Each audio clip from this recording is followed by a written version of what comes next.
여러분 안녕하세요. 이번 사연의 주인공은 시아주버님 때문에 결혼 후 최악의 나날을 보냈던 김수진 씨의 사연입니다. 한번 들어보시죠. 좋아요와 구독은 정말 감사합니다. 복 받으실 거예요. 여러분 안녕하세요. 저는 김수진입니다. 올해 55이에요. 오늘은 시아주버님 때문에 겪었던 일을 이야기해 보려고 해요. 아니, 정확히는 시댁 식구들 전체 때문이라고 해야 하나? 처음부터 이야기해 볼게요. 저는 남편이랑 결혼한 지 28년 됐어요. 아들 둘 키우고 집안일하고 그렇게 살고 있는 평범한 주부예요. 시댁은 대가족이에요.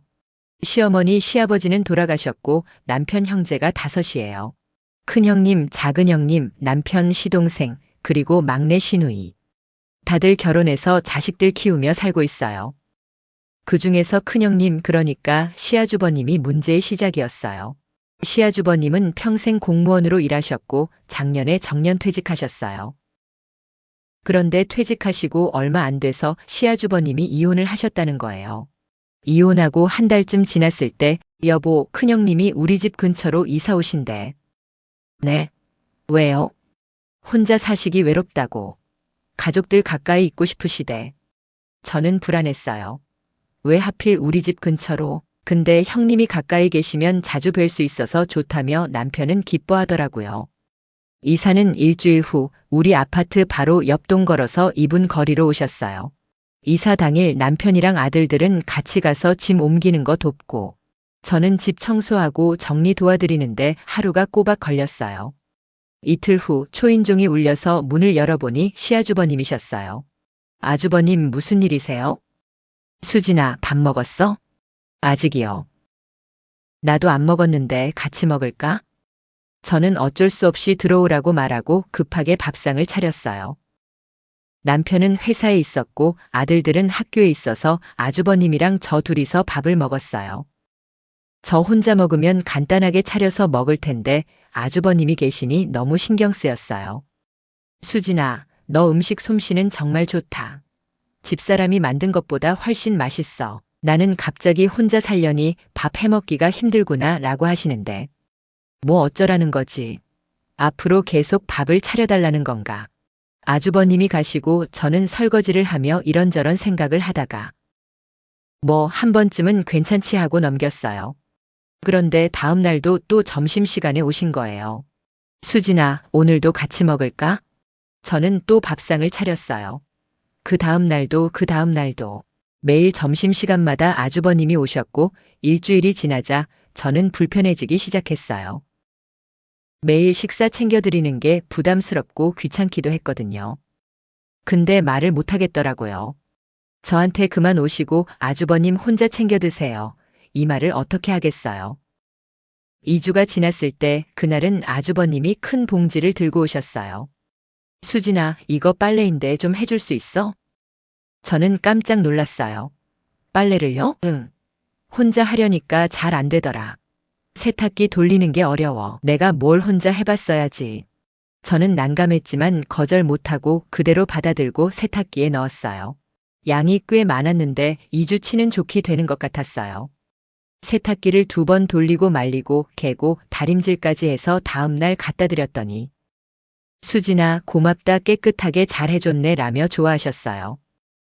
저는 이건 아니다 싶어서 세탁기 사용법을 알려드리겠다며 세탁실로 모시고 갔어요. 세제 넣는 법, 세탁기 돌리는 법 최대한 자세히 설명드리는데 아주버님이 대답은 하시지만 듣고 있는 것 같지가 않았어요. 역시나 일주일 후에 빨래를 또 가지고 오신 거예요. 세탁기 사용이 너무 어렵다며 이번만 부탁한다면서 저는 이번에는 말을 해야겠다 싶어서 아주버님 매일 점심도 챙기고 이렇게 빨래까지 가지고 오시면 제가 너무 힘들어요. 아주버님도 혼자 사는 법을 배우셔야죠. 근데 오셨으니 이번만 해드릴게요 했죠. 근데 이날 도로 가져가라고 해야 했을까요? 그 후로 아주버님은 일주일에 한 번씩 빨래를 가져오셨어요. 저는 한숨이 나왔어요. 이사를 가야 하나? 아주버님께 여자를 소개시켜드려야 하나? 혼자서 너무 스트레스 받더라고요. 몸도 몸인데 정신적으로 힘들었어요. 그리고 아주버님이 필요한 거 리스트로 주시면 제가 마트 가서 사다 드렸어요. 이 정도면 저를 가사도우미로 보는 거 아닌가요? 어느덧 3개월이 지났고 저는 지쳐갔어요.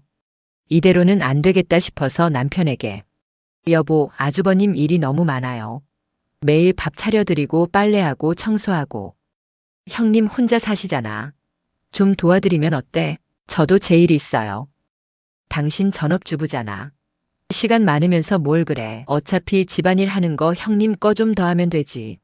라고 말하는 남편을 보고 저는 그냥 입을 다물어 버렸어요. 제 입장을 이해하지 못하는 사람하고 입씨름하기 싫어서요.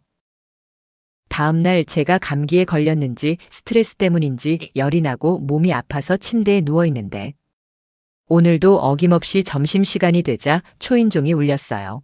아주버님이었어요. 수진아, 밥 안 차려? 아, 죄송해요. 제가 몸이 안 좋아서. 아, 그래?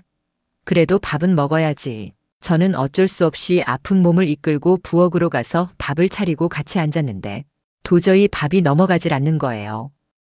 아주버님이 가시고 나서 다시 누워있자니 눈물이 났어요. 아픈데도 밥을 차려야 하다니 이게 무슨 짓인가 싶었죠.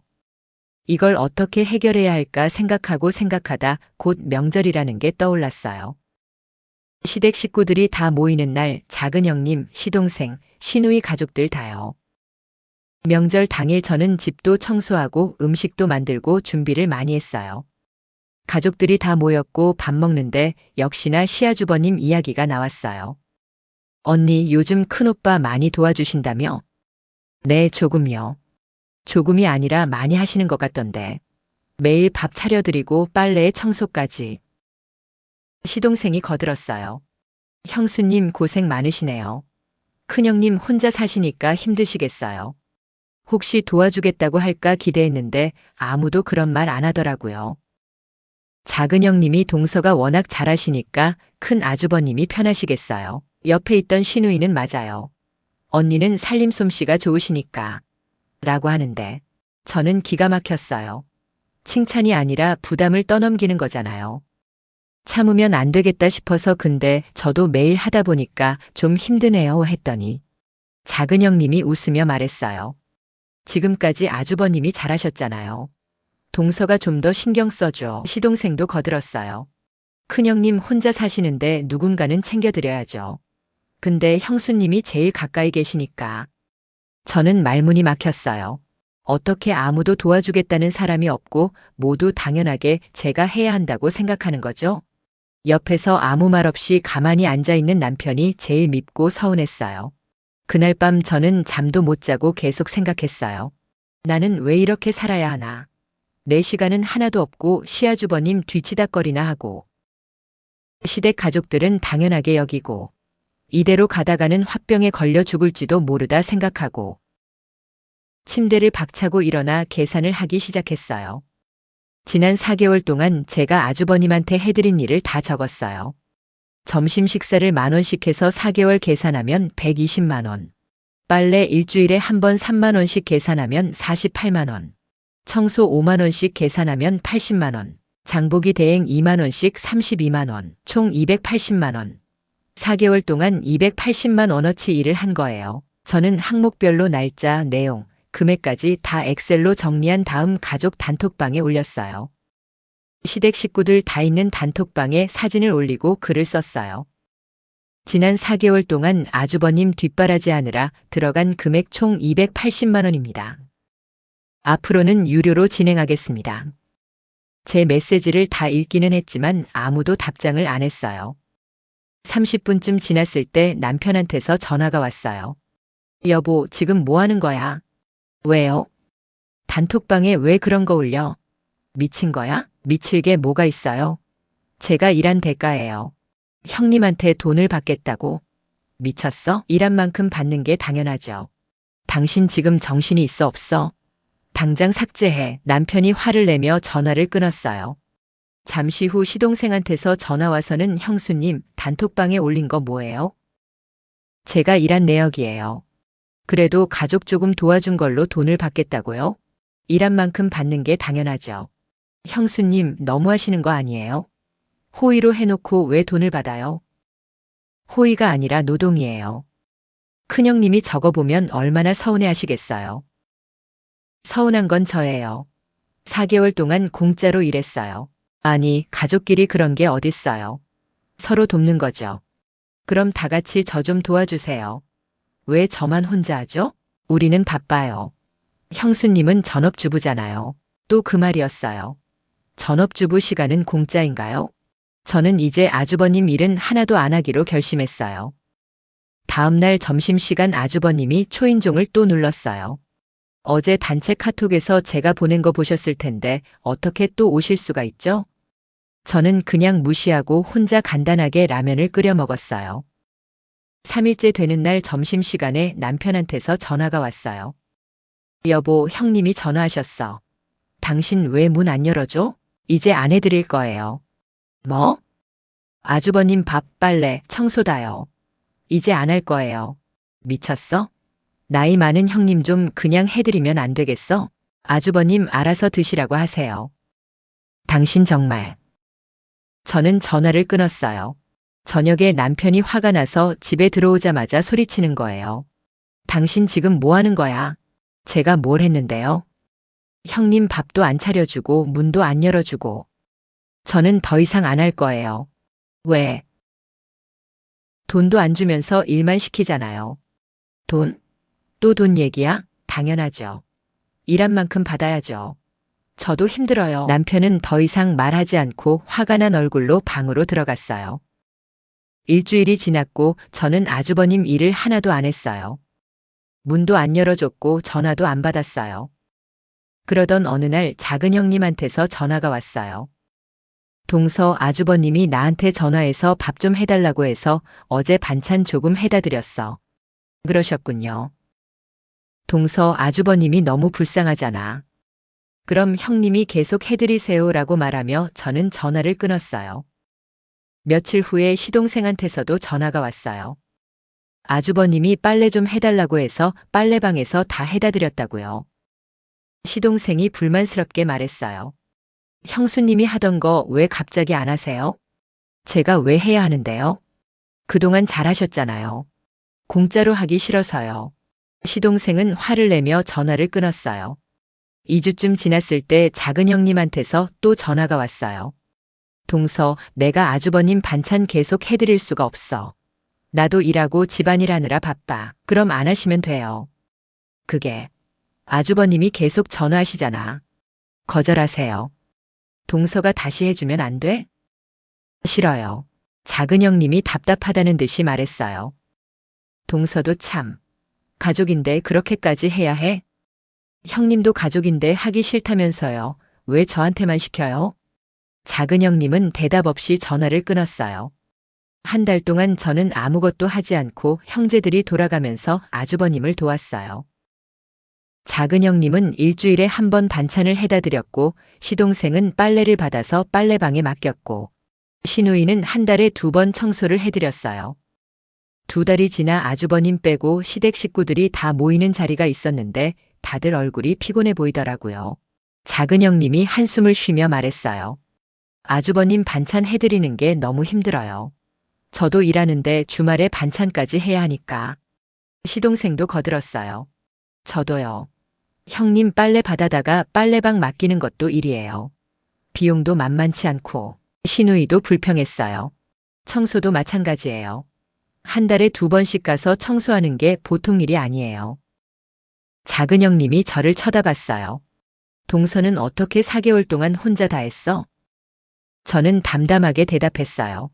저도 힘들었죠. 그제야 다들 제가 얼마나 많은 일을 했는지 깨달은 것 같았어요. 우리가 형님 뒷바라지 하느라 다들 힘들어지고 있어요. 맞아요. 형님이 가족들 다 힘들게 하고 계세요. 형님이 혼자서 사는 법을 배우셔야 할 것 같아요. 가족들 모두 아주버님 때문에 힘들다며 불평을 늘어놓았어요. 이제 부탁하지 말라고 형님한테 말씀드려야겠어요. 저는 아무 말 없이 듣고 있었는데 작은 형님이 저를 보며 말했어요. 동서 정말 미안해. 네. 그동안 너무 당연하게 부탁했어. 우리가 잘못했어. 형수님, 저도 죄송해요. 형수님 고생을 몰랐어요. 언니, 저도 미안해요. 언니가 전업주부라고 함부로 말한 거. 가족들이 처음으로 진심으로 사과하자 저는 눈물이 났어요. 집에 오는 길에 남편이 말했어요. 여보, 미안해. 내가 당신 고생을 몰랐어. 형님 일이 그렇게 많은 줄 몰랐어. 이제 아셨어요? 응. 형제들이 나눠서 하는데도 힘들어 하더라. 당신이 혼자 다 했으니 얼마나 힘들었겠어. 다음날 이제 혼자 사는 법을 배우셔야 한다고 형제들이 형님한테 말씀드렸대요. 더 이상 부탁하지 말라고 수진이한테 너무 많은 걸 떠넘겼었고, 우리도 이제 다 힘드니. 형님이 혼자서 해결하셔야 한다고. 처음엔 많이 서운해 하셨지만 결국 아주버님은 달라지셨어요. 일주일에 한 번 가사 도우미를 부르기 시작했고 반찬은 인터넷에서 주문하셨어요. 빨래는 세탁기 사용법을 배우셨어요. 처음엔 서툴렀지만 점점 익숙해지셨대요. 형제들이 말했어요. 해줬던 게 잘못이었대요. 형님이 스스로 할 수 있는데 너무 많이 해줬다고. 저는 제 시간을 되찾았어요. 친구들도 만나고 취미 생활도 하고 남편도 집안일을 도와줘요. 이제는 부부 사이도 좋아졌어요. 여러분 참지 마세요. 당연하게 여기지 마세요. 일한 만큼 받는 게 당연한 거예요. 가족이라고 다 공짜가 아니에요. 여러분, 제 이야기 들어주셔서 감사합니다.